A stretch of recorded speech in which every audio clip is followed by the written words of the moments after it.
Hey folks, it's Maxie here and welcome to a new TEW2020 video.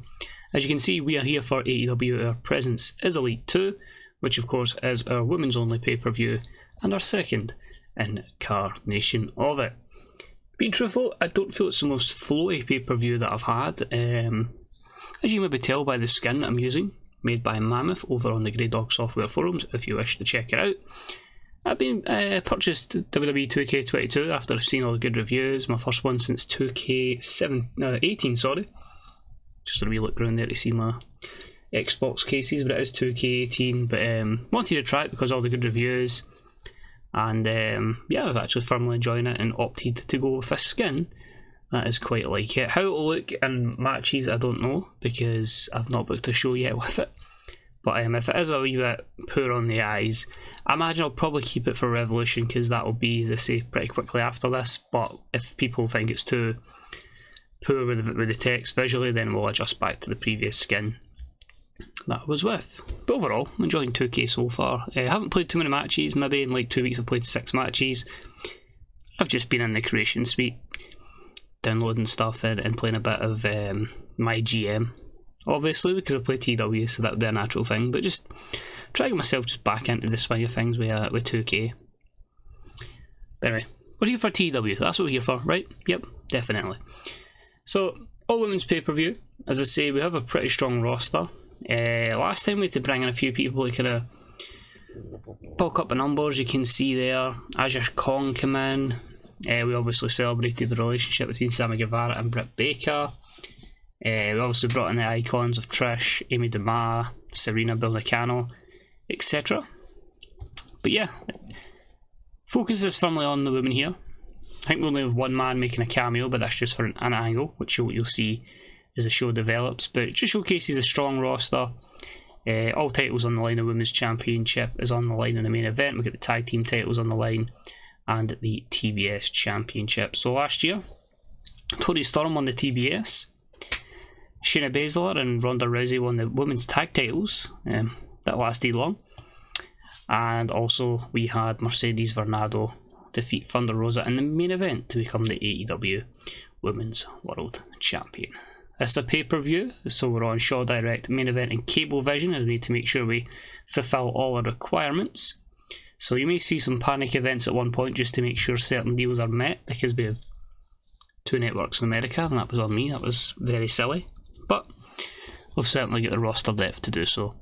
So in 82 last year at the Beaver Stadium, we're scheduled to get a bit more than 82,000. I think we might make 90.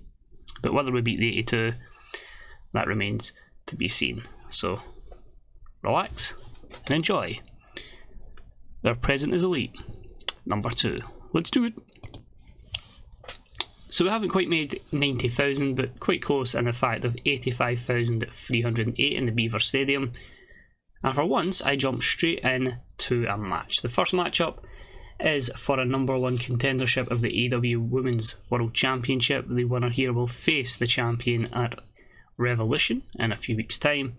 And it was a decent matchup that saw BB4 defeat Kari Hojo, Kana, Chris Statlander, Kari Hojo, Taya Valkyrie and Brittany Brillake in a ladder match in 1806 when BB4 retrieved them. It may have been a ring, possibly, the famous brass ring. But yeah, BB4 will be in that main event slot. Someone I feel like I've not utilised greatly, but let's get that push on the road. You can see there are 4 of them with ratings in the 70s, which is good to see. Brittany has more of a high flying style, so I feel like utilising her here, and Taya, well, does a lot of lucha things at times, so that's why I felt she was apt for this kind of matchup. But overall, pretty happy with it. And a 73 opening contest. And after the matchup, we celebration with BB Ford, which gathers a 70 rating. Moving on, we had a decent matchup for the Women's Tag Team Championships. It was a decent matchup that saw Charlotte and Jade Cargill defeat the Poisonous Chalice in 13:29 when Charlotte submitted Avery Taylor with a figure 4. This was Charlotte and Jade's first defence of the Women's Tag Team titles. Priscilla's fairly over. Avery's got a long way to go to get to that kind of level, but Jade and Charlotte are just a perfect match together, and their first title defence is successful. Then cut a promo It's actually one of their weaker promos. They've been having really strong promos on Dynamite and Rampage, where they've actually been nailing like 85s and 87s, so we may be lacking in the promo department because I felt like that would cover us here. It's only an 81, so we may see the overall show be in that kind of high 70 to 80 market. But they basically just cut a promo saying champions are going to be champions for a long time. The winners of this next matchup will be their next contenders, and they look forward to just throwing them to the side basically because no one is on their level. And that matchup was a fatal 4-way tag team match number 1 contendership for the tag titles. It gave me an opportunity to utilise younger upcoming talents in the sense of Mii Saruga and Suzy Suzuki, who, as I say, stats wise in this looks incredible. And also a chance for TJ to redeem themselves and a chance to give the Solo Squad an opportunity, and it is they who pick up the win over those aforementioned teams, plus the team of Tegan Nox and Toni Storm, in 13:44 when Ruby pinned Anna with the Heidi-Ho. A 66 here. All pretty solid performances, the weakest of the night being from Tegan Nox, Suzy Suzuki and TJ. But I think in the case of Suzy, she has to go over, so that's going to take a bit of time. That's why I paired her up with Mii Saruga. Saruga's fairly over and like is really good in this, so she's one of those ones like when it clicks, it's going to click. I feel like it could be best helped with Suzy's development here. Tegan and Toni I didn't have much for, so I thought I'd put them together because Toni Storm has to be on these cards, and it gave a redemption possibility for TJ. Next up, we had a promo from Bailey Rose, a 73 here, and she just basically says it's great to see Saraya back wrestling, but the reality is she's going to hurt her neck again and end Saraya for ever, or for good. The matchup itself was also a 73. Naturally, as these go, decent matchup. Saraya picks up the win in 14:04 with a backstabber. So it's going to take her time to get back up to a good level. Obviously, her attributes would have been fairly hampered by not wrestling for so long. Obviously, we managed to talk her out of retirement. If we can get her to the level of a Bailey, a Becky, a Charlotte, and a Sasha, and the various others we've got, I think the level of Io Shirai, Kana, and Kairi Hojo is maybe a little bit out of reach. But if we can get her to a solid level, she'll be a very strong hand in our women's division. Next up, we had a poor matchup that saw Athena defeat Layla Hirsch in 7:48 with the O-Face. Both women have great chemistry together, boosted their matchup, but because they're not the most over, this did result in the fans being turned off, which only gave a 42. Storytelling match as well, but there's a lot more than this to come. We then had a decent matchup, Thunder Rosa defeating Ronda Rousey in 12:58 by pinfall with a reverse DDT, 73. Gave Thunder Rosa a matchup. Ronda Rousey's, because she doesn't have the attributes in this, or the psychology, I don't really want to utilise her that much. I'd quite like just putting other people over, taking her overness on others. So carries on here. Pretty much just going to keep doing that until her contract expires. We then move on, decent matchup, Jamie Hayter versus Sarah Del Rey, win for Jamie Hayter in 10:22 with a curb stomp. Two excellent workers, only a 65 because as much as Sarah has the fantastic technical attribute in this, stamina is not great because obviously she's in her, I think, mid-40s now in game, so it would be a case of shorter matches, but still they put on a excellent matchup. But you got to look to the future is Jamie Hayter, and she picks up a big dub. We're going to have Becky Quin cutting a promo on her matchup later on tonight in a few matches time with Hikaru Shida. I tend to always usually do promos in the matches after, but I do feel like a lot of, especially WWE booking, you used to get the promo like way in advance earlier on the show, and it's like, yeah, I'll kick your ass later tonight. So I'm hoping to go with that kind of thing going forward. There's a few wee tweaks I feel my booking needs, but once I can get into the rhythm with how I want to book, we should be, as I say, getting better results. But she's typing up for that one. There's not too much heat behind it. It's not, as I say, it's just a case of I think these two would work well and put in a good matchup, and that's what we're looking to do here. So she says Hikaru's a threat, former champion, but you know, she's the man. I don't know if that would be trademark, but she just wants to show she's still an elite level with a 70 rated promo. But back to the ring with a decent matchup, Britt over Chelsea in 11:40 by pinfall. Because Britt had the high ascendancy, champion of course, and all these big wins got her over, she was in a position where she could give back and put others over. so our overness took a tank into maybe high 60s. So I think it's time to start building Britt back up. If she wasn't in the relationship with Sammy Guevara, she'd probably be babyface by now. But she's maybe just suffered by the depth of the women's division and that level of women that I want to get to the higher level, and she's kind of in between, so I need somebody to be that kind of middle act to get someone for, say, lower mid card to main event. I wouldn't say she's a mid carder, but she's certainly upper mid card in my idea of the women's division. Like a boss before the final boss. But good win for Britt over Chelsea. I don't really know what to do with Chelsea. I've toyed with ideas of the solo run, I've toyed with ideas of the tag team with Deonna Purrazzo. I was thinking to even just turn her heel in a liner again with her obviously now in real life husband and Matt Cardona. So there's options, but for now it's Britt Baker taking the W. This one I thought was just going to be a stellar matchup. Two women's with quite, I wouldn't say similar styles, but obviously they both have a finisher that's a submission, so I just felt like, put them together, we'll see how it goes. 71, very, very happy with that. As I said, Deonna seems to be kind of popularity capped. I think the highest we can get her is to a 70. Mercedes is one of those ones we push, and then she comes out with, I'll put somebody over. So, great hand to have. But I'm pretty sure these two, if they matched up together, IRL would put on an absolute barn burner, a classic. But Mercedes picks up the win over Deonna in 15-17 with the bank statement. So I can't keep utilising these former WWE people just to put people over. So they have to have, obviously, the use of their name value. So Mercedes picks up a big win. With the TBS Championship on the line next, and it was a decent matchup that saw Cassie Lee over Mia Yim, who's not long come up from developmental. Just held her there just to make sure we can max out the attributes as much as we could down there. She got pretty much over in the development factory, but it's a win for Cassie Lee, 4th TBS Championship defence in a 59 rated matchup. Just going to go all in with it. As I say, our psychology is at nearly 80 because of the mentorship of Lance Storm, and yeah, hopefully eventually we can turn her heel, because I think she's made to be a heel and utilise her very well while Jessie Mackay is out with a broken neck. We get that co-main event then. Decent matchup. Becky Quin defeats Hikaru Shida in 21-35 with hard knocks. At 75 here, stellar performance from Becky. Shida obviously has the technical attributes but doesn't quite have the overness here. She's been one of those limbo ones where it's just not quite where I need her to be. But I know if I could get her into that 70s popularity, she could put on some absolute classics. But happy with it. I just don't think Becky was going to be happy putting her over, so we kept with Becky taking the victory, and we can look to have Shida go on some sort of avenge mission. I think it's main event time next. I don't want to just jump straight in, I want to build up a bit of suspense. We have the video package. It's just basically Bryan Danielson backstage, bumps into Layla Hirsch and just says, unlucky in your matchup tonight. You certainly showed some good potential. Really interested to see how you develop. I'll be in touch.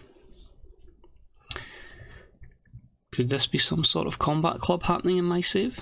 Am I ripping off Tony Khan's ideas? Possibly. Next up, our main event. It was about that had great wrestling and good heat, and it saw Demi Bennett, who had a great run of victories, became #1 contender, pick up the win over Io Shirai, ending her title reign of over 200 days in 21-49 after using a foreign object. Damn it, she cheated to win, but Demi Bennett is your new AEW Women's World Champion. So 81, fantastic. Io Shirai with a 90 performance. Holy shit, that is fantastic. Of course she gets a bit of a boost because of the good chemistry that lifts the match with Demi, but I feel like just she has been, honestly, especially in the women's division, the MVP. Honestly, I love watching Io Shirai IRL, but she's just so good. She's just phenomenal. So 81 for that one. That's going to take a bit of the overness away from Io and put it on a Demi, which is good, but at the same time, Io, I think, can easily reclaim that. And having picked up a victory, Demi Bennett celebrates in the ring. She's your new AEW Women's World Champion, 82, so that's her highest segment. However, we then get the stare down. Champion and contender for Revolution as two former WWE women. Not ideal for the save, but they are, as I say, two of the women that honestly they should just be building a division behind, because Bianca, obviously BB4 tier, is phenomenal, and Demi Bennett or Rhea Ripley as we know her, could generally be like the face of that division for like the next like 10 years. If you ever watched my old stuff when she was the talented Rhea Ripley in an old TW save, like generally like you could tell very early on this woman has the potential to be like a generational talent, just has it. So no problems with putting the championship belt on her, and an 80 is the end result. The show itself gets an 86. We obviously put all the boosts in because Murray's not an option really, not an issue in this save anymore, sorry, we have just so much of it. So a match heavy card, we got as many of the women on the show as possible. I would say that's a pretty stacked and stellar division. We do tap into the signees quite a lot, as you can see there's a lot of big names there that have come in from WWE and other places, but we do have like a lot of our core AEW roster picking up victories. Jade, Thunder Rosa, Jamie Hayter, Britt, and of course at least a big match for I've lost her, where is it? No, a big match for is it Deonna? No, I don't know where I was going. Hikaru Shida, there we go. Had a complete meltdown there. But I see a lot of things good going forward. Layla's one we're going to put a lot of investment in this particular angle. It's going to take a bit of time because Brian's still face, but obviously, spoiler, he's clearly going to turn heel and have this big faction. It won't be him and Moxley together. There's a few I've identified that I want in that stable. I don't know if William Regal, but really looking forward to it. I'll jump into the finished show. I don't particularly see there being too much in terms of news items. But the good news is that's us going to head into March. Revolution's in a week's time. As I say, I was hoping to crown the first Lucha Underground champion, so I might try out with Lucha Underground as well, because we're obviously going to make that an hour of Dynamite.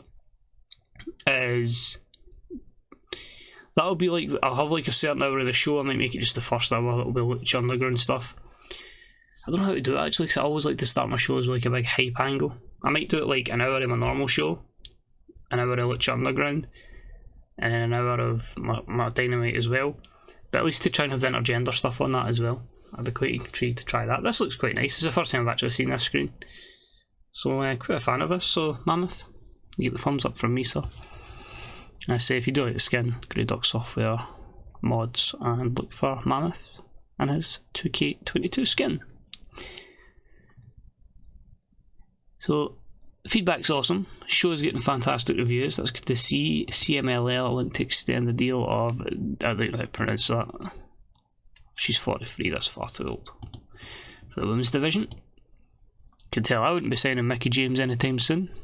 Anyway, who am I? I am Keith Lee. The Limitless one is here. The contract has been signed. Pretty good timing. As I say, his contract was up with WWE, so he'll be signing shortly. It's a 3-year deal, which will take him into 42, I believe, but good to get him on board. We have the permanent acquisition of Bandito completed, purely because obviously this was started way before ROH were in the shit. So I decided, do you know what? I would quite like ROH's developmental on this. I don't want to tamper with them too much, so I'm just going to sign their talent, put them into having poor shows, financially hanging them and take them over that way if I can. It might take a bit of time, but cool. That also gives me Bandito as well. I might get him babyface. Just continuing the development contracts of Venny or Asuka, of Jessica Troy. You can see, look at the options we've got here. We've got Ice Ribbon, we've got the main roster, we have Shimmer now. She should have went to Shimmer. Or the TDF. I think actually they have to go to TDF because they've been there recently, but a lot of them will. In fact, I don't think they can move to Shimmer just now because Shimmer's obviously not as popular. So once I can get that company over, more will go. Or they'll say this place is too small for us. And Danny Jordan as well. And Kota Umeda. Boom. And we're also renegotiating with Angelico and Gable Stevenson. It's like he's on the main roster, but I just don't know why I utilise him so far. So small things to add. Richard Holiday has left BLP, that's fine. Expiring contracts for MVP, Tessa Blanchard and Selena De La Renta's developmental contract. Io Shirai says Cassie Lee has a lot of upside. Mark Henry says Jamie Hayter's pretty good in the ring. viewing figures was 2.24, and that's why we never got the 90,000, because of the lack of names. But we're always going all women. As I say, I don't have women in the 90 overness, so that's obviously why that would happen. But 85,000 still a good attendance. I think we were free to view, or even low, but as I say, it made sure all eyes were on the women. In terms of the contracts, MVP will certainly get an extension. He's a mentor for, I think it's Isaiah Cassidy and Jordan Oliver. So Jordan Oliver and Wyron Reed. It's one of Injustice. I don't know what to do with Tessa. Like, obviously, our views in that IRL or whatever, not great.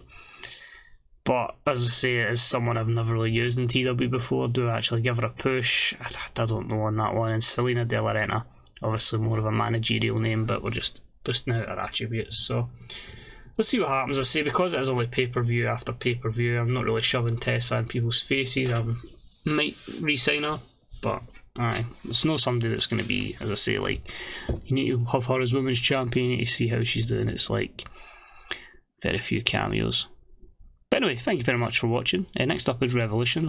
I'm hoping it's next Thursday. I've had so much stuff on that I'm a wee bit behind, and it's not even trying to keep up with a schedule. It's like, just try to find time to play the game, because I'm loving my save. I enjoy it. Probably been lucky that I've not to play like a month, because a lot of pay-per-view and events have been quite close. But yeah, just finding the time to, I think it's finding the time to have the consistency. So like booking like 3-4 shows on the back to back, so you get a bit of rhythm. That's been hurting, but hopefully we'll get there. I think it's a case I want to get to Revolution, get it booked, and then I can start forward planning the next 2-3 months to Double or Nothing. Because spoiler alert, I don't forward plan too much. I just go, oh, looks good, we'll go with that, and that's some good shit, that kind of thing.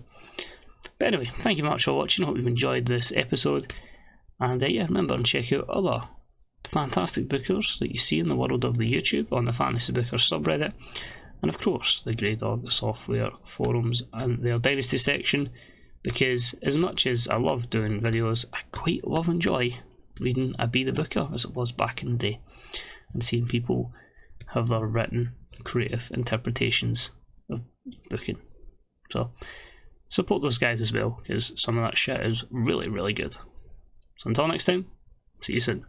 Bye bye.